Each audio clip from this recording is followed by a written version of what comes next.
think the cost or the amount you'll be able to get for management fees on the pay-per-click side is just going to continue to go down. And that's why it's important to have a lot more eggs in the basket. SEO, listings, all those things add up to being able to make a living doing this. You couldn't just manage pay-per-click, I think, in today's day and age, or for much longer anyway. Right. Cool. And for those who are just joining us, or now that I started the recording, we're here with Kevin Sapula, who's the founder of Driven Local, an agency that is a Google PSP, which is a premier SMB partner, correct? That's right. And then I saw recently you are now a Yahoo certified something or other. Yeah, we're one of the first.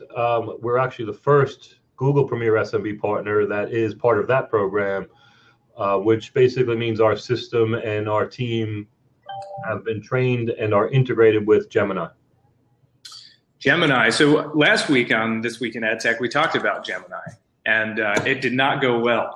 There were very few Gemini lovers. Do you have any experience with it? Is there anything you could say in defense of Gemini? We do have some experience, and it's not with a lot of local accounts. That's going to be really what determines whether we have success or not, is, with our vast amount of local clients, if we get traffic that's decent from that. But we are running some campaigns that are running national campaigns, or at least a state buy, that are getting decent results.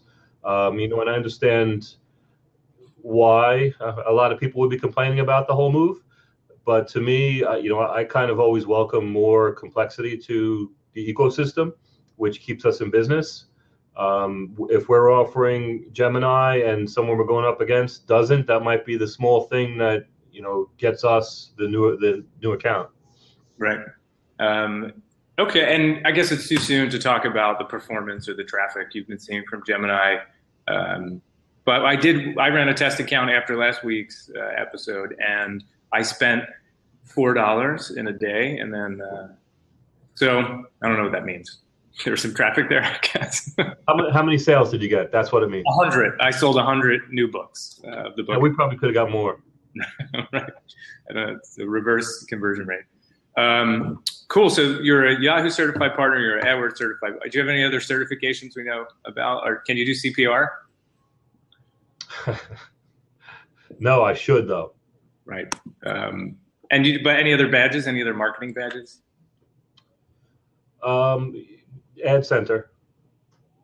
Oh, right. Okay. So Microsoft still has a program as well.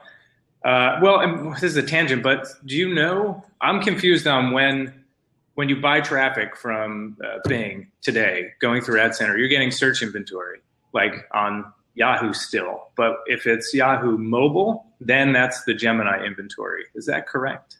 Well, if it's Yahoo mobile, then up to 51% or 49%, I forgot what it is going to be coming from the Gemini. Got it. Okay. Well, cool. We finally have someone who knows Gemini a bit. We were searching some last week. And as you said, the platform is still very early on, so I'm hoping that morphs into something much better as well. Right.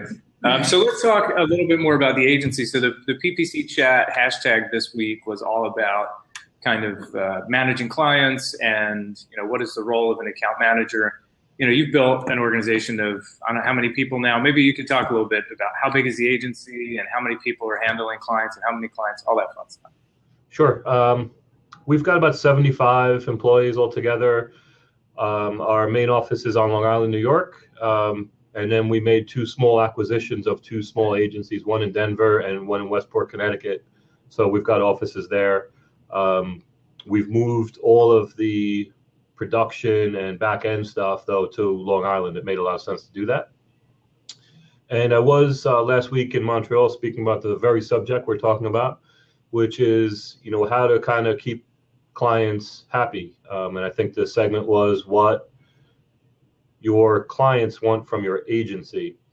And I think that depends. It depends on what type of clients you're managing. The person I was speaking with used to work at ADP, and he was referencing his days at ADP when they'd have a meeting and they'd have agencies come in for the RFPs, and they'd all sit around the conference room with, a nice presentation. Yeah. And we're very rarely in that game. Most of the time we're speaking with, it might be a plumber that owns a franchise that is also an owner operator, and you have a very short period of time to convince him to do marketing and to do it with us. And then on the next meeting, he wants to tell you why it's not working, and you have to prove it is working. So, over time, as we've grown, and believe me, we're not the biggest out there, we're not the fastest growing, and we don't have the best technology, but we do have a very high renewal rate in the space. We renew at about 92%. Wow. And we have about 16 or 1700 clients active right now. Wow. So the last year and a half, I've spent a good amount of time focusing in on why clients churn and trying to increase our customer satisfaction scores.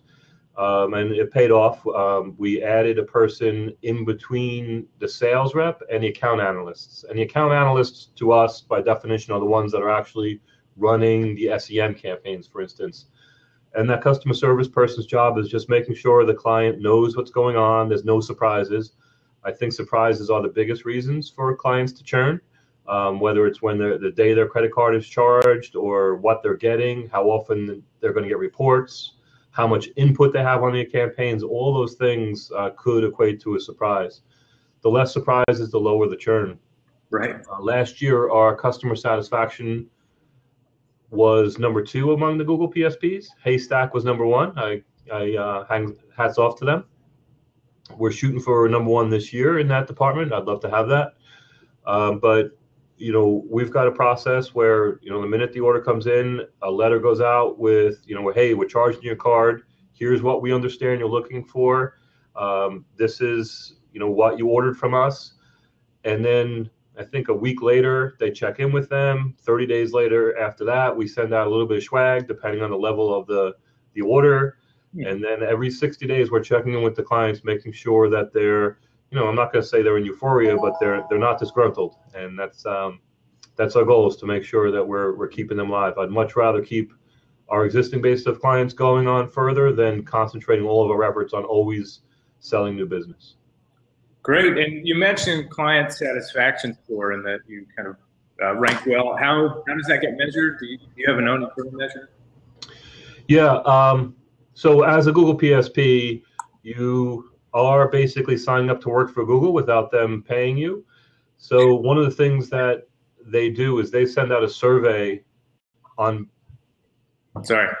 No problem. They send out a survey. You can see what I'm doing. All of our clients, up on cam because we can't get. And then they make sure that we're abiding by what they're looking for. And a few of the questions are right around customer service and performance. So it's on a scale of 1 to 10, and that's what they do. So it's a Google survey for all of our clients. Nice. And do you do anything internally on your own? We do, but it's not nearly as sophisticated and well put together. The survey that they put together is through NetPop, and it's really robust. It's got, 50 questions, and they have a little bit of incentive for the client to finish it, and we get a decent response. Maybe 10% of our clients respond. Nice. And you said you have something like 1,700 or some obscene number? About 1,700, about 1,400, maybe 1,500 are SEM. Some of the others are, SEO. Some of them just have listings, but the bulk of it's SEM. And so you went to this conference, I assume it was a conference up in Montreal, where you were speaking to some folks or speaking on stage, I'd like to imagine. What else? I mean, what can we learn? What was your big takeaway from the conference about retention? Well, I think we don't try and have our account analysts manage too many accounts. I think that's a fine line. I think it's a big mistake that a lot of the big yellow page companies and the big digital marketing companies, that's where they make a mistake. They rely too much on technology. And I agree with using technology as much as you can for automation and making decisions at scale. But you also need to have those human eyeballs in there, managing the campaign and optimizing it manually. So we have about a 60-to-1 an analyst to account ratio. Wow. And that ranges a little bit. There are some account analysts that only manage 20 accounts that are very big. And then there are some account analysts that manage 125 of all the same type of franchise. And then within that, we're also trying to keep it so that no account analyst has more than like 3 to 5 new accounts. We consider them in an incubator. They're kind of new. They take more time. They're not. They haven't been optimized for 2 years. An account that's been optimized for 2 years takes less time. So that's kind of our process. Awesome. So there's two things I want to ask you about. One, I know hiring at an agency or hiring folks is challenging. And I know a lot of friends of mine or colleagues that run agencies say it's probably one of the hardest parts is finding good account management teams and then retaining them, because the job can get pretty brutal, right? If you get some client yelling at you, or if your reporting goes down and then all 60 clients are yelling at you simultaneously. So I'd love to know if you have any thoughts on how do you keep your pipeline strong for hiring, and how much of your job as kind of founder are you worried about the hiring pipeline? Yeah, it's another good question, and it's a balancing act as well. The same thing. I think about a year and a half ago, decided that we want to take a look at customer service and why accounts are churning and try and fix all those things as best as we can. It's never going to be zero. And we also internally send out surveys among our employees, trying to figure out what they're happy with, what they're not happy with. And, we have a lot of millennials working for us. They're looking for different things and expect different things than, some of the people that have been around the work market for a while. Nice. And, here we have, fortunately, our senior executive vice president. She's a millennial. So she gets along with them very well. She knows what they're looking for. I like how to speak to them. You talk about them like they're some type of alien race, which I appreciate. Like with the millennials, we have. And I think that's always been the case. There's always been a different group from the current workforce. Right. But they're great. They know the space. They grew up with the space. And I think the big thing is making sure that you've got a culture that people like. We're certainly not at the Google level of everything's free and we're busting them in, but we try and respect everybody. We're very generous with our benefits, with our compensation, time off, and then we also always give flexibility. I ran a lot of PPC accounts for many years myself, and it gets gruesome. And we've had some PPC analysts decide that they want to do web dev, and we sent them to class to do that, and now they're in the web development department. We've also had people switch to social media, or even SEO. So giving them a chance when they want to say, hey, you know what, I've been doing this a long time. I'd like to try something else out in the space. That helps out as well. Well, apparently you're doing something right if you guys keep winning these service awards. The question I was going to ask was trends, right? So, you're in a unique position because you have so many clients and you've been at it now kind of selling marketing to small businesses for almost a decade, maybe longer in your career. But as Driven Local, you guys have been around for a while. Right. So I know we've talked throughout the years about, when it used to be just Google and Bing, it was Facebook something that the SMB community cared about. And now there's Twitter and LinkedIn that, so at AdStage, we're more in the mid-market space. And there's a lot of kind of growing interest in Twitter, but people are still not entirely sure how to use it. LinkedIn in like the B2B space or EDU space, we're seeing a lot of traction where LinkedIn is growing extremely fast because it's converting really well for certain types of agencies and clients. So curious about in the small business space, what has now become mainstream and what are some of the future trends? I think at the end of the day, the ones we're dealing with are still searching for themselves and asking for a Google. And you've seen it because, you and I have kind of been going at this for the same period of time. We have accounts that have been with us for a long time. An example I gave last week is a dentist in the Bronx. 9 years ago, for $2,000 a month, I think he was getting 200 phone calls. Wow. And the cost of the clicks were like $2. And over time, here we are today, the cost of the clicks are between $4 and $5, and his same $2,000 that's being consistent is getting him 75 to 100 phone calls. So in his mind, the results are not great. And another dentist might step in and say, hey, look, for $2,000, I get 75 phone calls, which might be 25 patients, lifetime value of a patient's a bazillion, and I can go hunting. Yeah.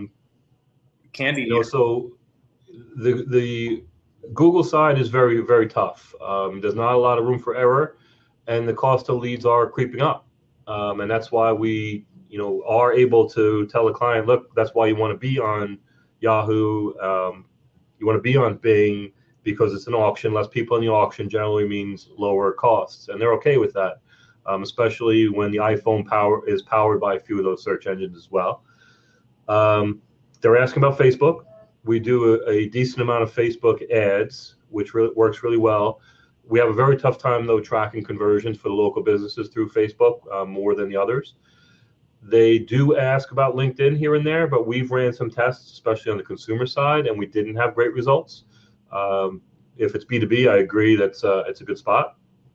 Display is, making leaps and bounds from where it used to be as far as who you can target, the ways you can target, the results you get. So, I think the biggest opportunity in the next couple of years is going to be display. Interesting. And any of the technologies specifically you're looking at for display for SMB? As far as platforms? Yeah. We've been using the Trade Desk and I think AdGear mostly. We do a good amount on Google, don't get me wrong. For the average SMB budget that might be spending $1,000 and the bulk of that going to search, the other 100 or so we'll probably just run on the Google Display Network. Got you. So I think a lot of agencies and clients probably struggle to really understand like what a small business does in terms of like online marketing. Maybe you could just get us in the mindset a little bit of like the people you sell to, what are their budgets? What are they trying to accomplish? Like what's the whole demeanor of the sales call? Do they know what you're talking about, or are they just, doing Google searches? Yeah, I think still today, bulk of our clients are ex-Yellow Page customers that used to place a half page in the Yellow Pages, and not that they would track it, but they would get phone calls. And it's the same thing today with search. They get that. Look, you spent X amount of dollars and you got X amount of phone calls. And some of them will listen to those phone calls and score them.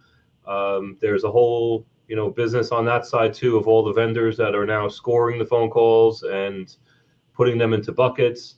But that's generally what our average SMB is looking for. We're in the service space mostly, whether it's glass repair or veterinarian. So they're looking for the same thing. Some of the other pieces of the puzzle, which we encourage our clients to do, might be some marketing automation, like email, whether it's a MailChimp, a SharpSpring type of campaign where you can automate your leads that come in and then try and nurture those if you don't get a hold of them. Cool. And they're doing some construction in the building right now. So there's actually a roof to that building. Yeah. I'm not actually outside. It just looks like that. And the standard startup red brick. Cool. Well, thank you for that. The other thing I was, thinking to ask you was, again, agencies that kind of struggle to put themselves in your shoes, dealing with 1,700 clients and an account manager that's handling 60 accounts simultaneously. If there's an agency that is doing, managing, each account manager is managing maybe 10 or 15 accounts, but it's super competitive. They're kind of banging against all the other agencies and they want to go, quote unquote, down market towards smaller budgets. I mean, any advice for an agency that wants to start managing SMB campaigns?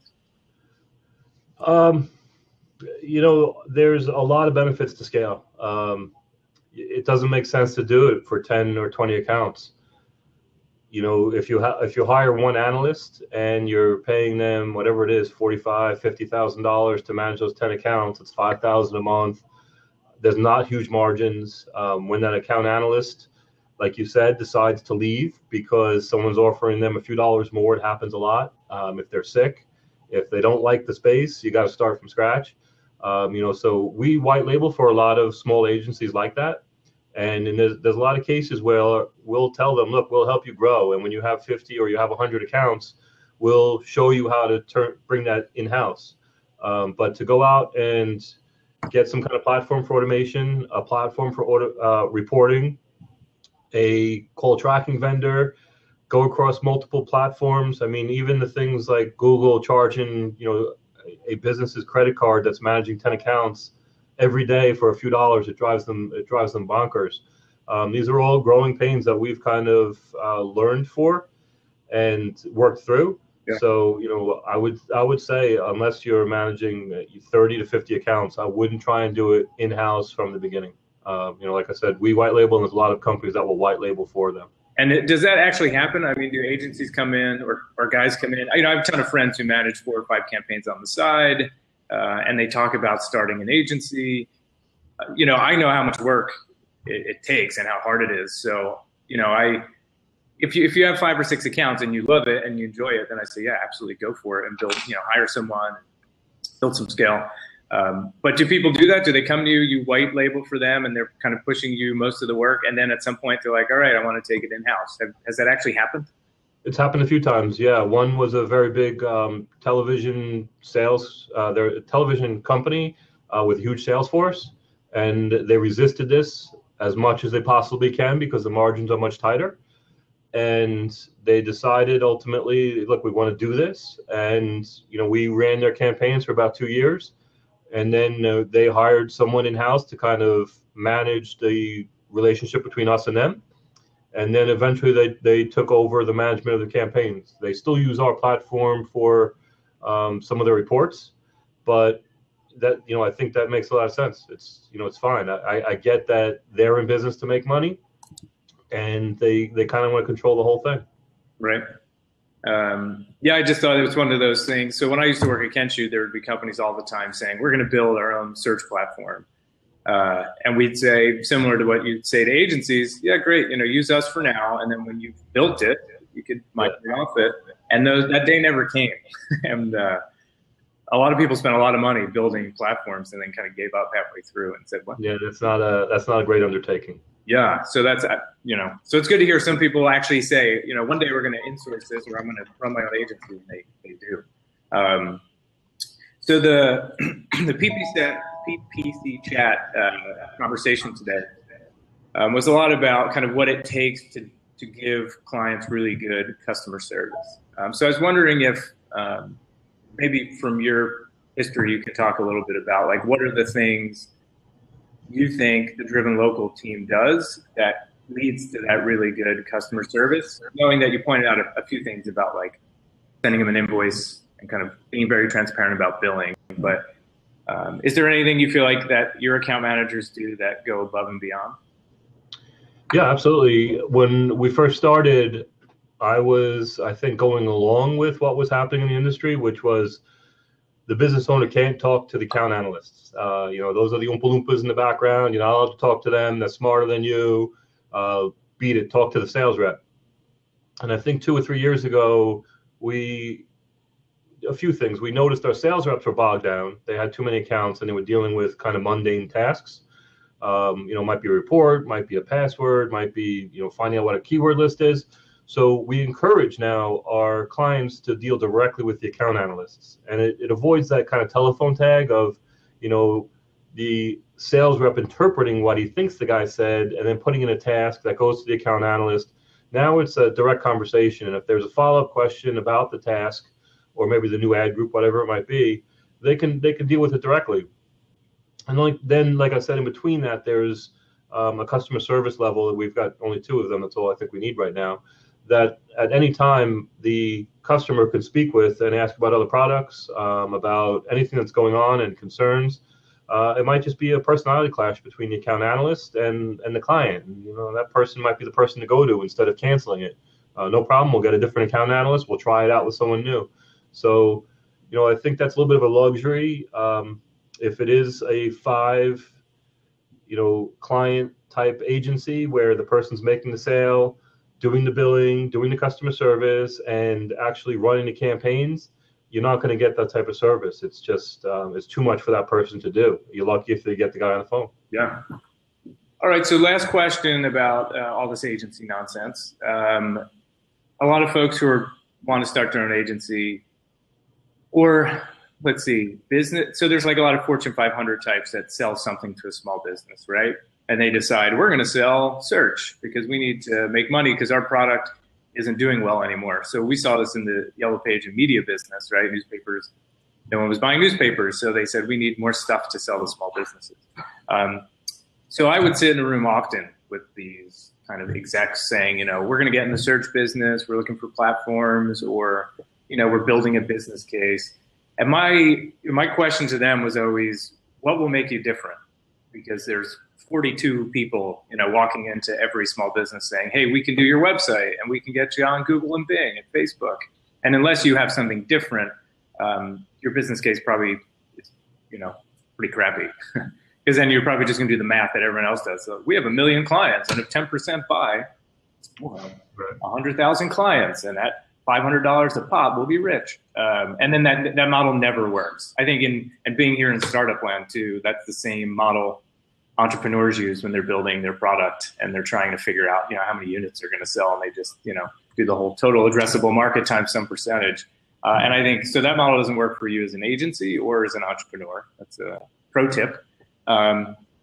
So I'm always asking, what can they do different? I mean, so I'll ask you the question for a new agency or someone who's trying to get into selling small businesses, search or social.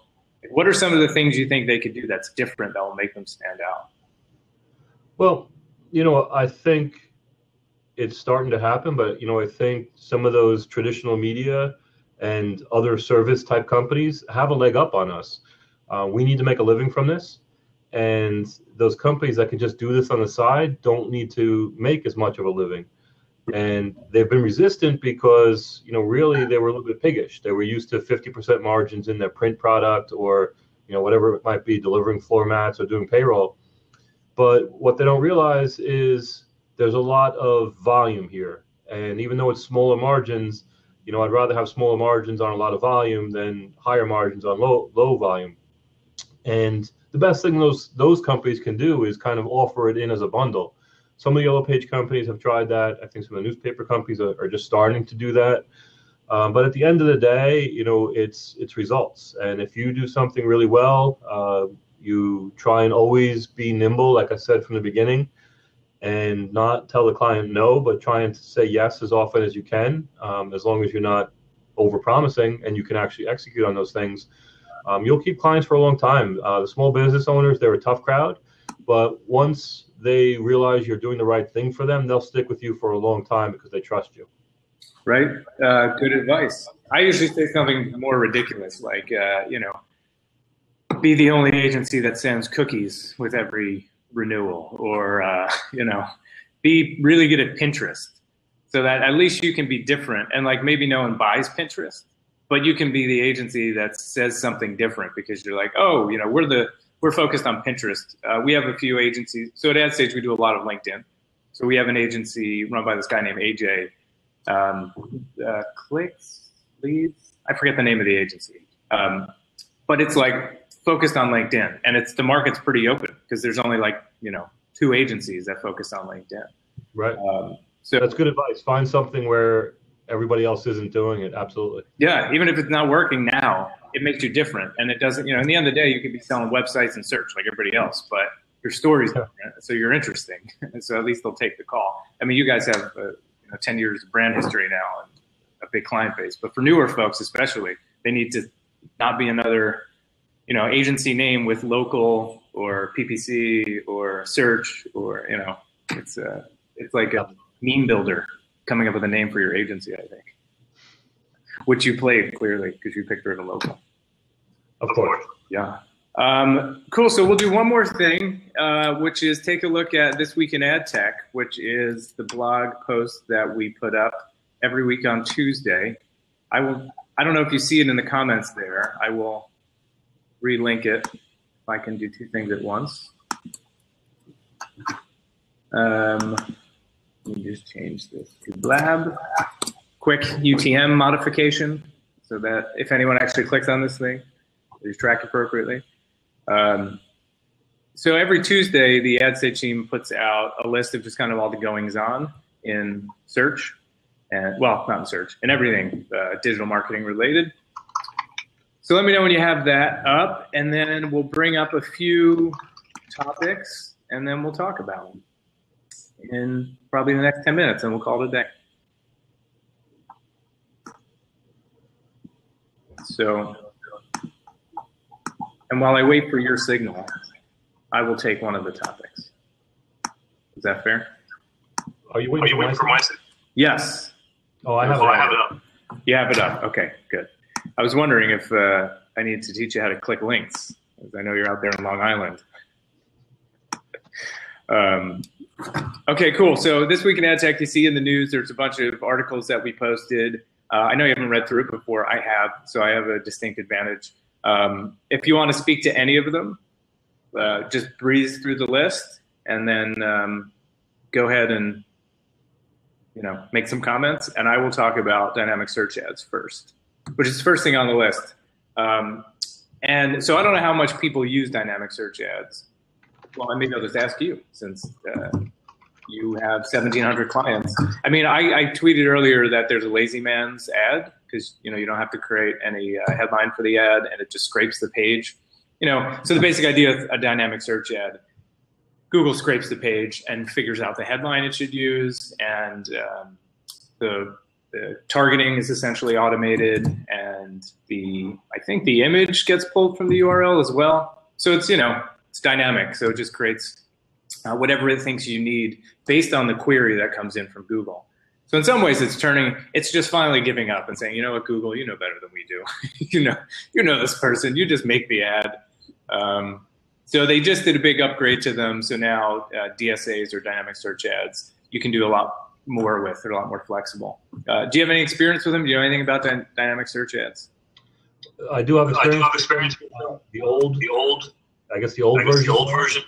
We didn't have tremendous success with them. We found some parts where we had that you possibly write yourself. Right. So we just continued using them. Okay, fair enough. Yeah, I call them the lazy. I think you have to mute, or you're gone. So there's a weird echo. Okay, let's see. Hold on 1 second. Sometimes I open two Blab windows on accident, and then you get a weird echo. Okay, it should be gone? Yeah. Furcon, apparently if you put Blab in two different windows, even if it's just one tab, like take the tab and put it in a separate window, you get an echo. So FYI. So I was going to talk to, home service ads. I don't know if you've seen home service ads. Quick, Google's calling right now. Home service ads, that's like directly in your space. Have you taken a look at them? Are you involved in a beta or anything like that? We're not. I'm getting a little reverb as well. I think that's kind of a beta that's not being done by any of the people that we deal with. I don't know anything about it. It is a little bit of a challenge to the space, but it's not an easy thing to execute. Amazon's been trying to do it for a while. Reach Local's spin-off company's been trying to do it for a long time. There's a few companies that have been trying to, actually eliminate the middleman and just take the payment for the plumber that shows up at your door. We'll see where it goes. We definitely have an eye on it. And we've seen I think they're doing the locksmiths and plumbers in San Francisco right now. Only time will tell what it will be. Fair enough. I muted myself when you're talking because I can't figure out this echo thing. Cool. So what about do you guys ever do shopping campaigns? Are you in a lot of retail? We do. I'm definitely not the authority to speak on that. We have someone that handles them. There might be a dozen accounts that we're running with shopping campaigns. So, I mean, they're doing bulk now. Well, this is a good question. You guys, so you run your own reporting platform. I think you use a third-party tool, which maybe you could talk about a little bit too. And then do you use any of the AdWords like native functionality, like the bulk edit? Our analysts do use bulk edit, depending on what they're doing. Right now, we're using a few different platforms. I won't mention who they are. We're kind of evaluating which one to finally stick with. A lot of the platforms in the local space have made a lot of advancements, I think, over the last couple of years. Some of the ones, really known ones, I think have stuck to staying with enterprise level accounts. Their functionality for running a Zappos account, for instance, is really great. But when it comes to running a local account that gets 3 or 4 clicks a day, they're not great, and they're very expensive and cumbersome to set up. So yeah, we do a lot of optimization directly on the UIs, but you do need to rely on some form of automation to make the key decisions on a regular basis. Right. And what about, so I'm looking down the list here, and there's an interesting article from PPC Hero on day parting on weekends. So the name of it's Weekend Bidding Rules for Better Cost Per Acquisition. For these SMB accounts, are you often doing kind of day parting, and do you spend a lot of time turning campaigns on and off on the weekends? You know, it depends on the client and their budget. If they've got a really small budget and we can spend that budget on the hours and days that they're open, that's when we're going to run it. But with the clients that are looking to be a little bit more aggressive, maybe have a little bit of branding in there, they want to run 24/7. When someone's glass breaks, for instance, they don't care if it's 3 o'clock in the morning. They'll take that phone call, they'll take that lead, and it'll happen. You know, I think it's a self-fulfilling prophecy. Sometimes, you know, the analysts or the client will look at the data and say, hey, I'm not getting any phone calls on the weekends, but it's because we're not running the ads much on the weekends, or we're not being aggressive on the weekends. The accounts that actually run 24/7 in the service industry do much better. Their cost per lead at the end of the day is less. Right. So you just made me think of a question, which is now flying out of my brain at the same time that it flew in. Day parting. Oh, right. So how much are the SMBs kind of aware of kind of full funnel marketing and life cycle marketing? Because I hear that even from pretty sophisticated marketers, like, oh yeah, we turn off our ads on the weekend because they don't convert. But then you start asking about the attribution model and whether that's running, on mobile and desktop and cross network, and they're like, confused. So it's like, wait, so you're turning off all this potential source of conversions because you're not seeing like last touch on the weekend? Right. I'm guessing SMBs are not having this attribution conversation, but do you go there with them? Do you try to enlighten them? We do. I think what you said is dead on. You can't just give all the credit to the last keyword that got the click. And when you explain it to a client, if depending on the dollar value of what they're buying from the client or how fast of a need there is, there's a longer lag between the first click and the last click. And I think they get that, and you just make sense to them. If you try and over-engineer what you're trying to tell them, they get a little confused. But if you just say, look, this is someone that is looking for this, they do a search at the office, then they go home, they might do it on their iPad, and when they're ready to make a purchase, they'll type in your name. And mapping all that out is very difficult in the phone call world. You can do it with someone filling out a lead or buying, but that's what's happening on the back end. Awesome. I imagine having an attribution conversation with the SMB is challenging. It's hard to have it with most folks. Sure. So what was the other thing? Oh, mobile. So one of the pieces on here, eMarketer, continues to put out all these mobile studies, which is anyone read anymore? Because we know everyone uses their phones. I think Google last week announced there's more mobile searches than desktop searches. It's like, it's announcing that there's an internet, right? Okay. But I'll ask anyway. So do you think about mobile any differently than you think about kind of the strategies you're using for SMB marketing? We do. And unfortunately, a lot of times there's a poor user experience on a lot of the clients' websites. So we're trying to beg them to do something, whether it's a landing page, a responsive site, worst case, shut off mobile until they fix it. But yeah, we've got to keep an eye on it. We have been testing out call-only campaigns. I don't have enough results to say, hey, that's the best thing to possibly do. We're testing all those things out.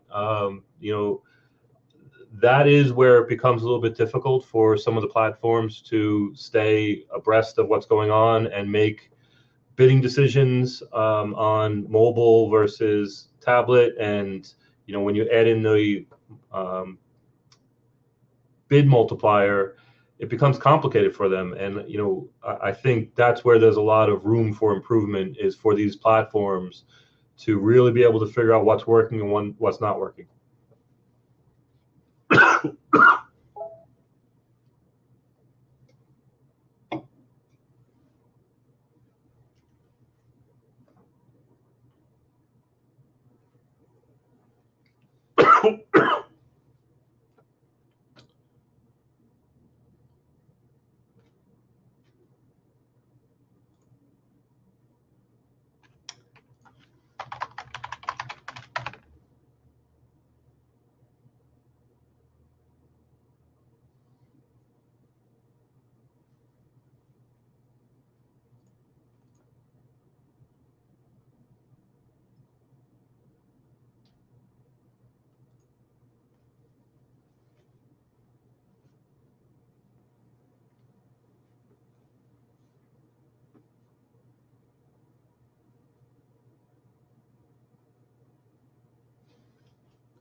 You couldn't hear any of that. It was Nobody so could. entertaining. It looked good. Oh, it was funny and engaging. Well, it was the last question. I'll give you a shorter version. I'm gonna say yes to that last question. I agree. Wow. Okay. Well, if you send the contract, then I'll gladly take rights of your agency now. There's an article from PPC Hero about Excel strategies, and I told a long story about how I work with a bunch of developers who are really smart, and I can like show them how to like hide columns, and then I feel smart because it's like the one thing they don't know, which is Excel. And meanwhile, they could like learn new languages in a weekend. How important is hiring folks that know Excel to you, and do you evaluate folks in the interview process when you hire them for that? No. We once in a while will need to,